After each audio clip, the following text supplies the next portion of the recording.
Hallo und willkommen zu einer neuen Woche mit uns. Wir sind Yvonne und René und ihr begleitet uns, während wir uns unseren größten Lebenstraum erfüllen. Afrika auf abgelegensten Wegen und ohne Zeitlimit bereisen. Im Moment sind wir in Mosambik. Es ist Ende Februar, Anno 23, Regenzeit und Cyclone Freddy hatte die Region weiter im Norden fest im Griff, so dass wir unseren Weg von Maputo ganz im Süden des Landes gen Tofo, einer der Top-Regionen des Landes, fortsetzen können, auf der Suche immer nach den schönsten Stränden des Landes.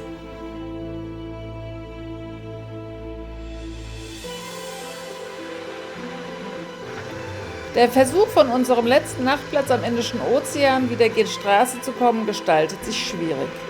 Jeder einzelne Regenfall lässt die Pisten im immer schlechteren Zustand zurück. Tembo hat zur großen Freude von René so einiges zu tun.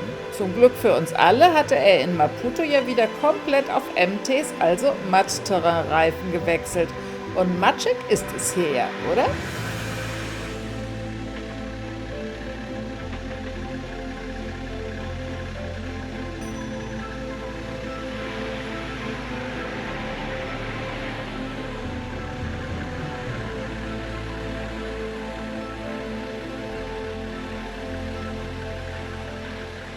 Muss ich ja mal die Frage an meine Beifahrerin stellen.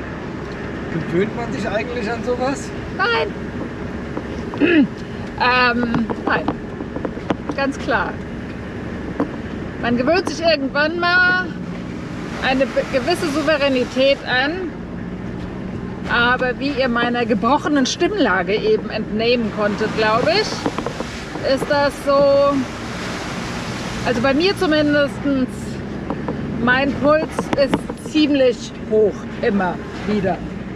Vor allen Dingen, wenn man so diese Slithering-Situationen wie eben hatte.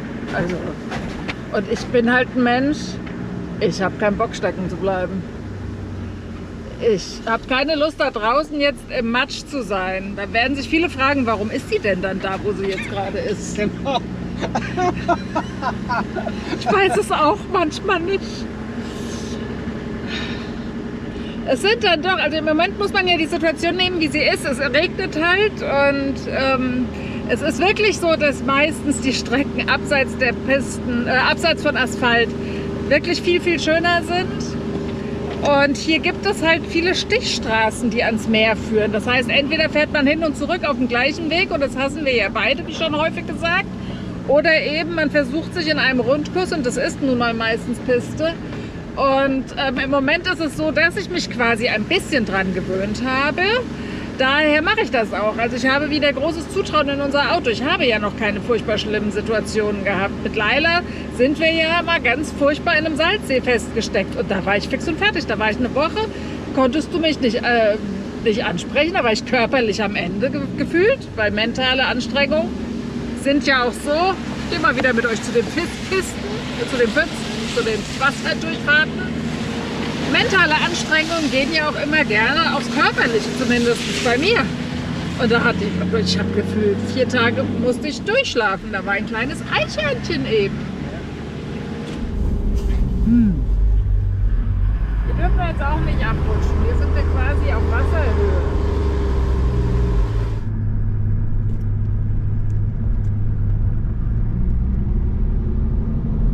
Sehr spannend. Da steigt bei mir nichts, dir nichts aus dem Auto aus und ein wildes Tier vom Auto. Und was für eins. Habt ihr schon mal so eine riesen Schnecke gesehen? Das ist ja der Wahnsinn. Das wäre eine komplette Mahlzeit, Yvonne. Ist das eklig. Heute ist ein schrecklicher Regenstag. Für mich ist es zumindest schrecklich. Ich hasse Regen, erst recht mit Brille. Und wir werden diesen Tag nutzen, um die 150 Kilometer hier jetzt weiter nördlich an der Küste zu fahren in die Bucht nach Polela. Und es sollen 100 Milliliter heute fallen, und deswegen ist das ein wunderbarer Tag zum Autofahren. Boah, es ist so nass, hier wachsen schon alles voller Pilze. Ich glaube nicht, dass es Essenspilze sind. Der Nachtplatz hier ist ja auch nicht wirklich so ganz sexy. Wir fahren jetzt auch da entlang. Mal gucken, wie es ist. Ich freue mich schon. Als allererstes eine riesen Wasserlache.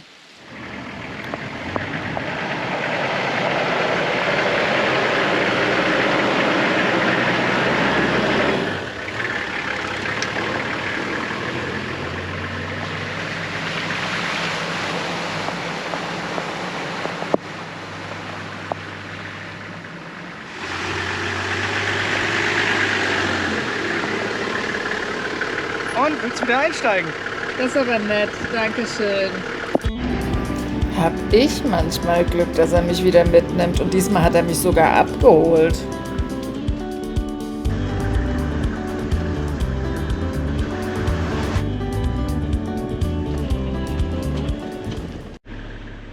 Ich hab's mal rausgeschickt zum Filmen und habe ihr den Regenschirm gegeben, damit sie nicht meckern kann, dass es so nass wird. Dazu kann ich nur sagen, das, was ihr hört, ist keine Tonstörung. Das ist der Regen auf dem Regenschirm. Und ich habe die Lautstärke noch runterreguliert, sonst könntet ihr mich gar nicht verstehen. Mein kleiner Tyrann lässt mich nämlich gar nicht mehr einsteigen vor Begeisterung über das zukünftige, noch gar nicht gesichtete Filmmaterial. Und ich werde hier schon wieder in die Meckerschublade gesteckt. Das ist schön hier draußen. Tja, also jeder, wer glaubt, hier wäre ein Kamerateam dabei, der hat recht. Iha! Aber Es geht, ist geht, nass doch, aber geht doch super mit dem Schirmchen, Ja, oder? das ist super. Die Kameraaufnahmen wackeln nur ein bisschen. Und jetzt noch schnell ein paar Detailaufnahmen, zu denen er mich dann noch verdonnert hat. Schön, oder? Aber ich bin immer frisch geduscht.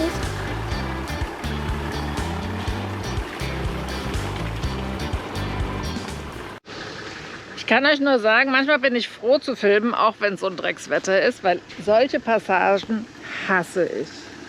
Vor allem, wenn ich im Auto bin.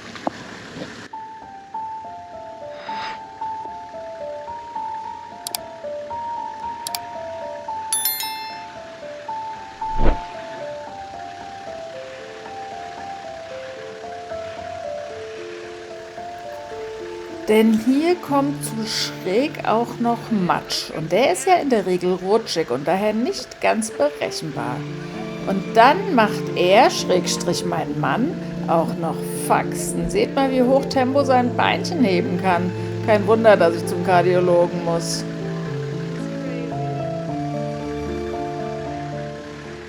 Muss eigentlich nur mit mir in solche Regionen fahren, dann kriegt er genug Filmaufnahmen. Das finde ich ganz schlimm. Und er fährt einfach lässig rein vorbei. Ich hasse es. Er sagt schon wieder. Zu diesen gemeinen, matschig-rutschigen Schräglagen gesellen sich immer tiefer werdende Wasserlöcher inmitten der Piste. Und diese führen dazu, dass meine gelaufenen Kilometer auf Afrikas Pisten immer mehr werden. Das ist mein Ausgleich gegen die Running Man Kilometer. Ich komme natürlich nicht dagegen an.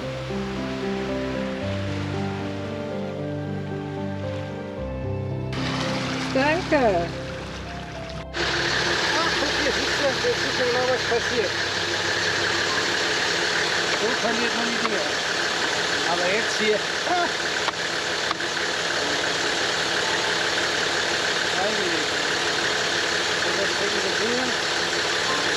Jetzt muss ich mal kurz aussteigen, um zu gucken, ob der Ast uns da oben die Dachluke kaputt drücken kann. Aber der liegt jetzt schon auf der Solaranlage auf, dementsprechend, wenn ich jetzt gerade so weiterfahre, müsste das eigentlich ohne Schaden gehen.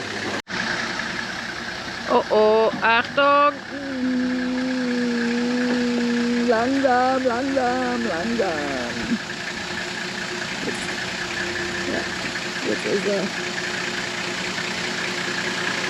Ei, Glück gehabt! Das war ein ganz schön dicker Ast. Mann, was ein Wetter! Da draußen schwimmt auch alles weg. Einige sind ganz pragmatisch und ziehen sich einfach, also bei den Männern, und ziehen sich einfach raus. Andere suchen Schutz, andere lassen sich nicht beeindrucken, wie die zwei hier rechts. Ich habe gerade noch gesagt, das ist ja hier asphaltierte Main Road, das ist ja völlig unspektakulär und in dem Moment hört natürlich wiederum der Asphalt auf.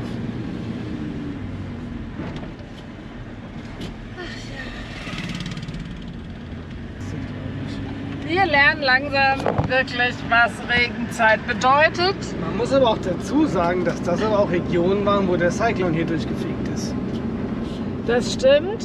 Und da diese Wassermassen, die können ja natürlich einiges an Schaden angerichtet haben. Weil, wie wir gelernt haben, nicht Wind ist das hauptsächliche Problem, wie ich ja mal naiv gedacht habe, die Zerstörungskraft von Wind, sondern der damit einhergehende oder die damit einhergehenden Wassermassen. Und die erleben wir gerade immer noch. Wir sind immer noch in den Ausläufern von Freddy. Heute Nacht hat es geregnet wie die Pünktchen, Pünktchen. Rein, raus, rein, raus. Freilaufnarben. Bevor wir doch jetzt irgendwie noch ein bisschen mehr in die Matschepampe kommen, wieder mal Freilaufnarben rein. Unter dem Motto, haben ist besser als brauchen. Wir haben ja seit über einem Monat keine anderen Reisenden mehr getroffen und seit ein paar Tagen bin ich mit einer holländischen Familie per Instagram in Kontakt, die auch hier in dieser Region sind. Und jetzt haben wir dann doch spontan beschlossen, dass wir nochmal abfahren und gucken, wo die sich so rumtreiben. Der hatte mir das Hostel genannt, wo die unterstehen. Das ist jetzt hier auch an so einer wunderbaren großen Lagune. Mal schauen, ob wir die noch antreffen. Bis jetzt, ich habe die angeschrieben, aber man ist ja hier auch nicht immer online. Und da fahren wir jetzt einfach mal hin. So, wieder eine Schule. Es ist 10 nach 1, Schule ist aus. Oder sie haben Pause. Ich glaube eher, sie haben Pause, weil sonst wären ja mehr Kinder auf der Straße jetzt hier. Aber nur mal so kurz, das sind die Wege, die wir jetzt in Kauf nehmen. Oh, ich hasse es. Da hinten sieht man schon die Lagune.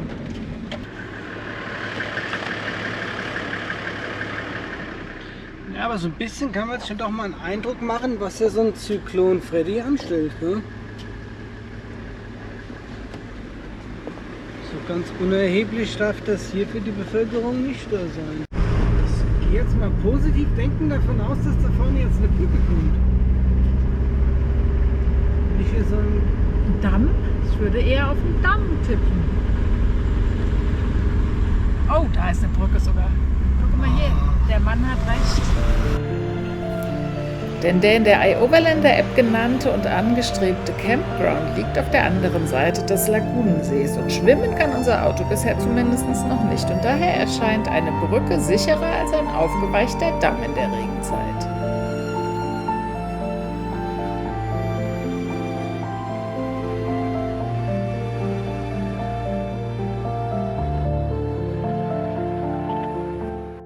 Good road, brother, for a visit. Very good road. Ja, wenn man kurz die Nachbarn besuchen will, ist das hier so.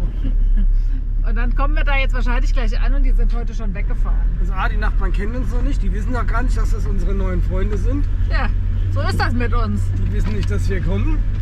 Die wissen nicht, auf was sie sich einlassen. Vielleicht wissen sie das doch und sind vorher geflohen. Erstmal das arme Tier retten, was nämlich hier angestrapst ist und die Panik hat.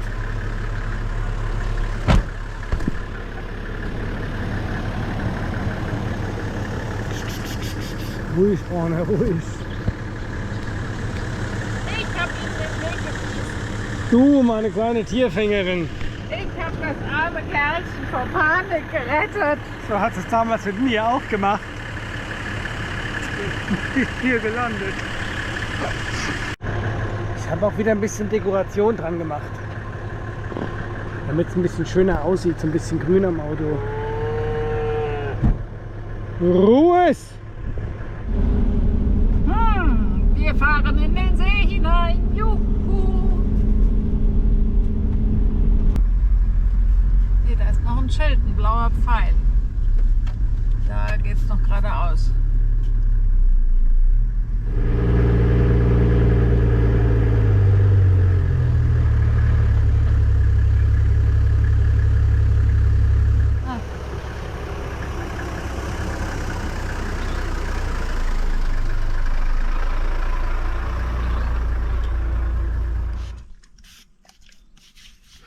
Ordentlich einschmieren, damit man sich keine Malaria holt.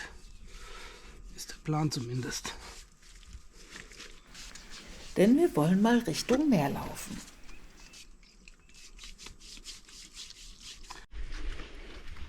Wir erfreuen uns in diesem Land extremst, dass man mal laufen kann.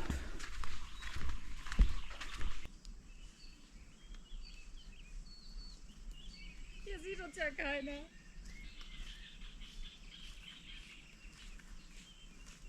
So, ich glaube, ich versuche mir eine Kokosnuss zu angeln. Naja, Hauptsache sie fällt dir nicht auf den Kopf. Ich habe die Kokosnuss. So, die muss ich mir jetzt irgendwo mal hinlegen für den Rückweg. Die lag da. Ja, so viel werden ja nicht vorbeikommen und meine Kokosnuss klauen. Ja. Nee, da hinten liegt auch noch eine. Versteckst du trotzdem. Ich habe nur keine Ahnung, wann ist eine Kokosnuss reif? Wenn sie runterfällt? Okay, sie liegt unten.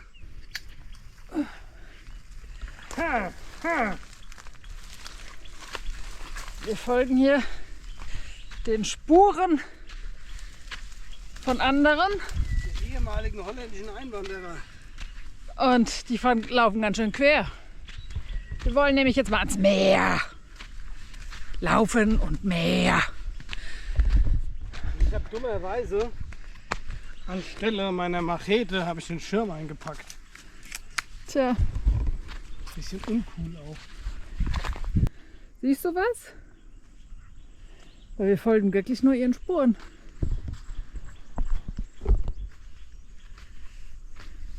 Ist mit Pieksern dran. Aua. Das ist mit Dusche. Mit Dusche und Pieksern. Okay, das ist ganz gut. Jetzt kannst du schon mal hier unten durchturnen. Ich habe nämlich einen Gentleman als Mann. Das ist ja ein Ding. Ob das so sinnvoll ist, was wir hier tun?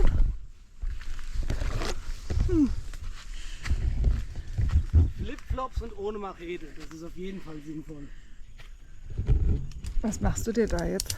Ich mache mir einen Spezialrettungsstab und gleichzeitig einen Schlangenkampfstab. Mein Macheten-Ersatz-Kampf- und Schlangenfeststeckstab ist extra auch noch so geformt, vorne so ein bisschen V-förmig, weil dann funktioniert das Ding noch wie eine Wünschelrute, weil wir wollen jetzt zum Meer. Da kann ich das viel leichter finden. Es könnte nur sein, dass es hier aufgrund der hohen Luftfeuchtigkeit ausschlägt. Aber nee, das sieht gut aus. Hier geht's lang. Es gibt keine Baumschlangen hier, nein. Wie immer, bestens vorbereitet. Flipflops, nichts zu trinken dabei, eine nicht funktionierende Kamera, aber 2 Regenschirme.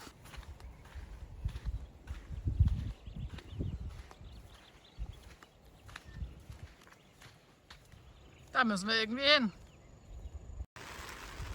Es gibt ja angeblich kein schlechtes Wetter, nur schlechte Kleidung. Ich bin ja so ein Naturtyp, deswegen habe ich mir einen Naturschirm gebaut. Ich kann euch nur sagen, zu Hause bin ich noch nie mit Schirm irgendwie rumgelaufen. Und was machen wir jetzt? Jetzt laufen wir hier durch die Dünen und ich laufe unterm Schirm. Die Rettung naht. Ein Unterstand.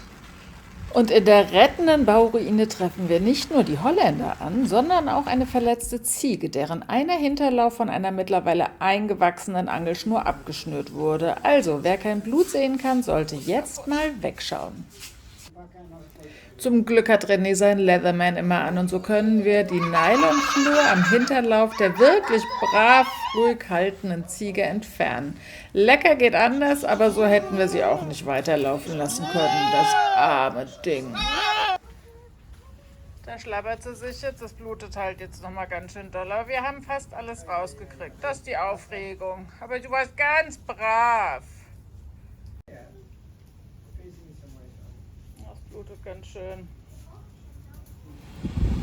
Ich will doch nicht noch weiter runter. Mein Schirm geht kaputt.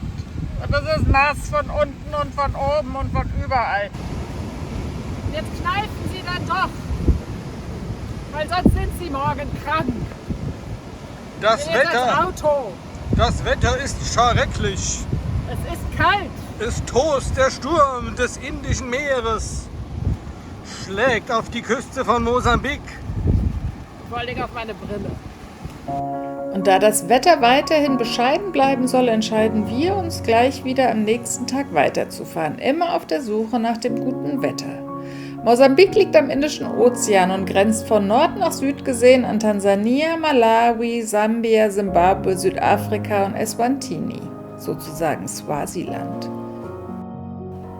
Erst 1975 erlangte es die Unabhängigkeit von Portugal, litt in der Folgezeit unter jahrzehntelangem Bürgerkrieg und gehört heute zu den ärmsten Ländern der Welt. Noch nicht erfüllte Hoffnung auf wirtschaftlichen Aufschwung brachte die Entdeckung großer Ölfelder vor der Küste im Norden. Laut UNICEF gibt es rund 1,5 Millionen Waisen im Land. Ein Drittel davon sind AIDS-Waisen, denn weiterhin gilt AIDS als eines der größten Probleme im Land. Rund 13% der Erwachsenen zwischen 15 und 50 sind HIV-positiv.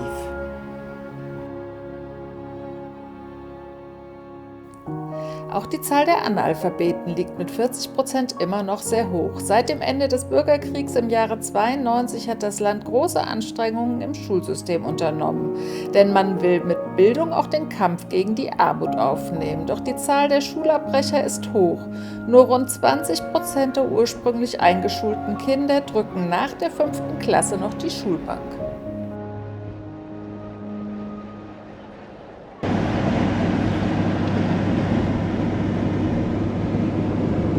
Jetzt fahren wir gleich nach Aua. Wie heißt's? In Hamimbe, glaube ich, heißt das. Das ist ein großer Versorgungsort, aber die Fahrt hier durch die Gegend ist eine Bucht. Eine nicht in Worte zu fassende. Hier ist total schön, die ganze Zeit durch Palmenhaine. Kokosnüsse werden angeboten, noch und nöcher. Und ich habe mir gerade gedacht, ob das die Kokosnüsse sind, die bei uns auch immer mal angeboten werden? So, what? Yes. Schwer gedealt. Okay. Fein. Gibt es auch Frühstücksbrötchen jetzt. Egal. Und wir haben schon ein ganzes Paket Kokosnüsse. Schade ist ja, dass man in so Momenten, wenn diese ganze Menschentraube um einen herum ist, nicht in der Lage ist zu filmen, weil man muss ja dann dealen und verhandeln und gucken, was man möchte. Aber es ist immer sehr schade, weil hier sind die ganzen Damen, die alles verkaufen.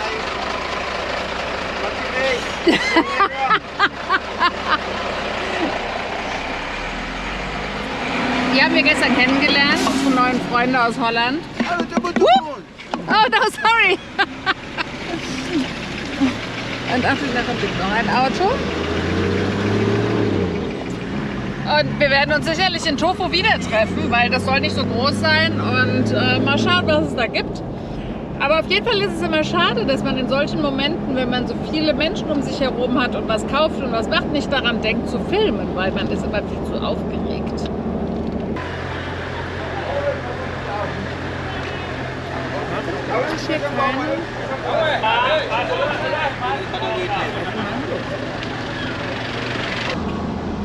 Und schon regnet es wieder.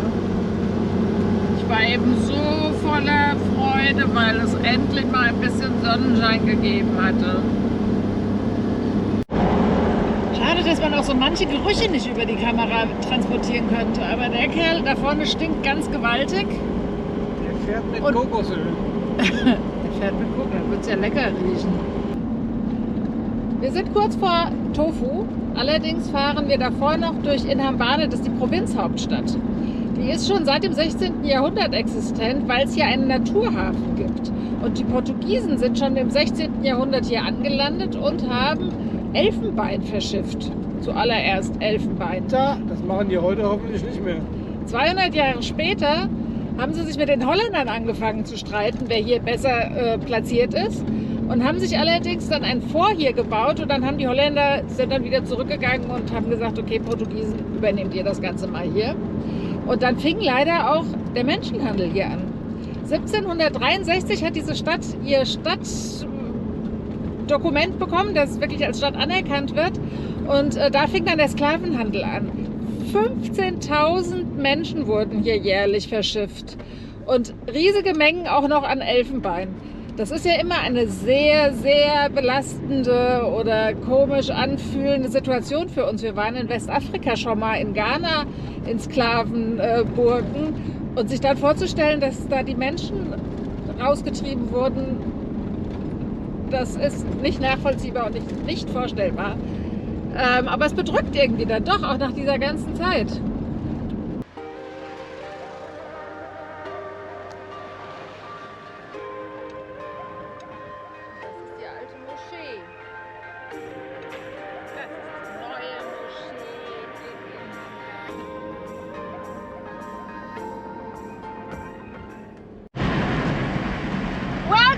Tofu, wir sind da. Nachdem mein Mann seine Unterzuckerung überstanden hat, wir mussten eben alarmmäßig anhalten und ihm erstmal was zu essen geben.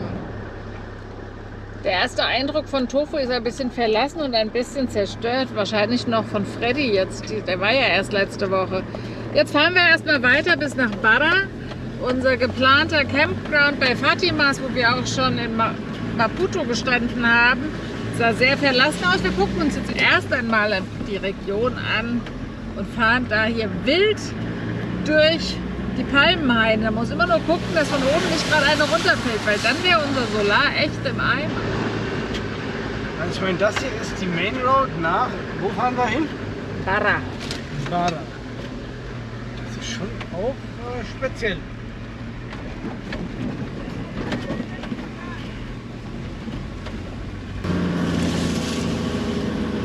Also ich muss ja gestehen, Mosambik ist ja schon irgendwie speziell, also positiv speziell. Das ist ja sehr, sehr wild alles hier. Also die Infrastruktur zumindest. Der Rest macht ja einen sehr zivilisierten, angenehmen Eindruck.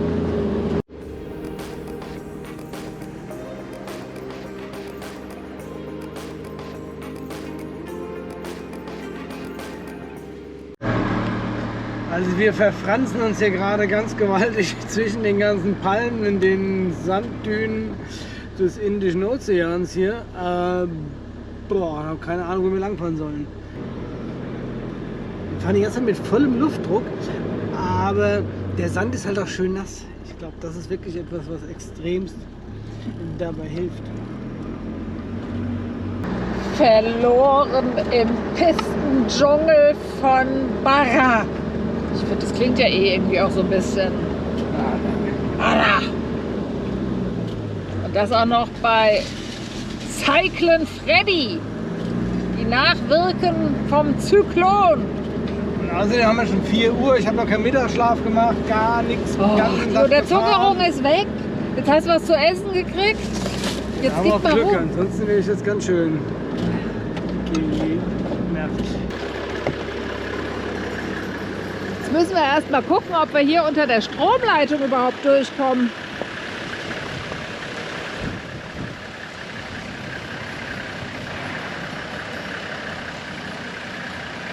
Ach, gerade so.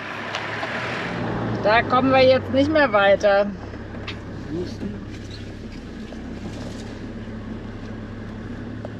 Er fährt und fährt. Weil die Piste wird auch immer kleiner. Die Spur, die vor uns ist nur noch eine Quadspur. Boah, hier mein Mann. Ich hab hier, wow. Hat er uns da wie so ein Fuchs eben unter dem dicken Geäst runter durchmanövriert. Ich bin beeindruckt. Ja, ich auch manchmal ein bisschen von mir. Wir versuchen ja jetzt gerade irgendwie die wieder auf diese Main Road zu kommen. mutmaßliche Hauptpiste zu treffen. Die müsste jetzt hier ein paar hundert Metern vor uns sein. Guck mal hier die Mädels. Hola! Die Situation verbessert sich hier nicht wirklich. Eigentlich soll es jetzt hier geradeaus gehen. Jetzt ist hier ein Gral. Aber die ist auch, das ist das aber. Ja, dann versuchen wir jetzt noch die paar Meter darüber zu kommen, um dann sehen wir, ob es geht oder nicht. Probieren wir jetzt aus. Also weiter geht's. Sackzement. Das kann doch nicht sein hier alles so. Ich habe gerade an der Palme angedockt. Ich habe mich vorbei manövriert, dann ist mir das Heck weggerutscht und jetzt habe ich mich an der Palme angelehnt. Jetzt müsstest du mal gucken gehen, bitte, ob ich fahren kann oder ob ich Schaden anrichte beim Fahren.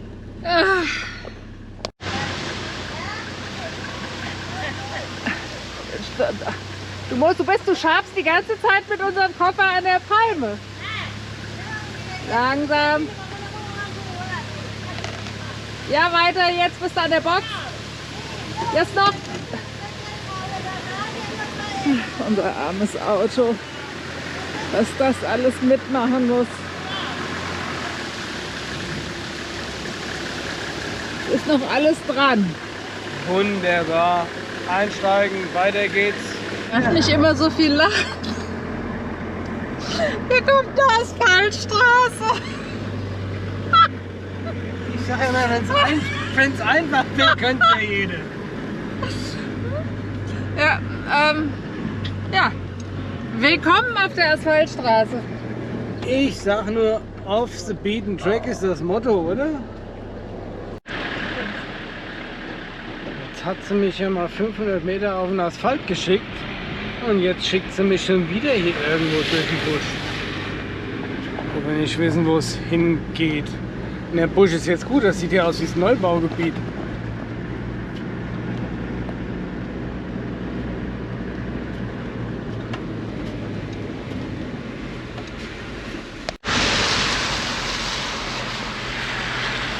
Das soll mir noch mal einer sagen, die Frau hätte keinen Spaß an Wasserlöchern, ansonsten wird sie mich hier nicht lang schicken.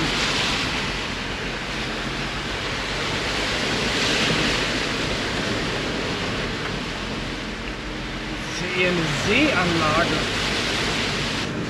Und? Wie gefällt's dir hier?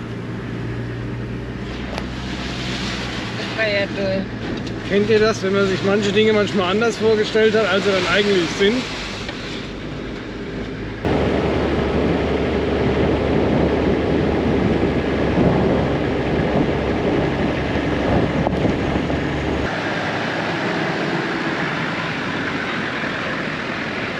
Die Nachtplatzsuche gestaltet sich extrem schwierig. Man könnte hier zwar stehen, aber wir waren jetzt auf was anderes eingerichtet. Wir wollten jetzt eigentlich echt mal auf den Campground gehen und uns da niederlassen für ein paar Tage. Hier ist alles extremst verwaist, nach Saison plus nach Hurricane, nach Cyclone natürlich. Es ist gerade ein bisschen schwierig, für uns zumindest, wenn man andere Vorstellungen hat mit der Realität, die einem da entgegenkommt. Hier ist auf jeden Fall ein Leuchtturm, direkt am Indischen Ozean. Ist ja echt total schön, aber so verlassen.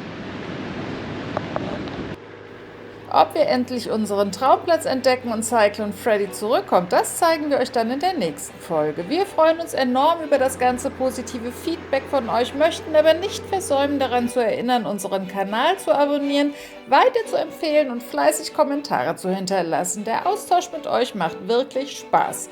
Wir danken für euer Interesse und eure Treue und sagen Tschüss und Bye-bye bis nächste Woche.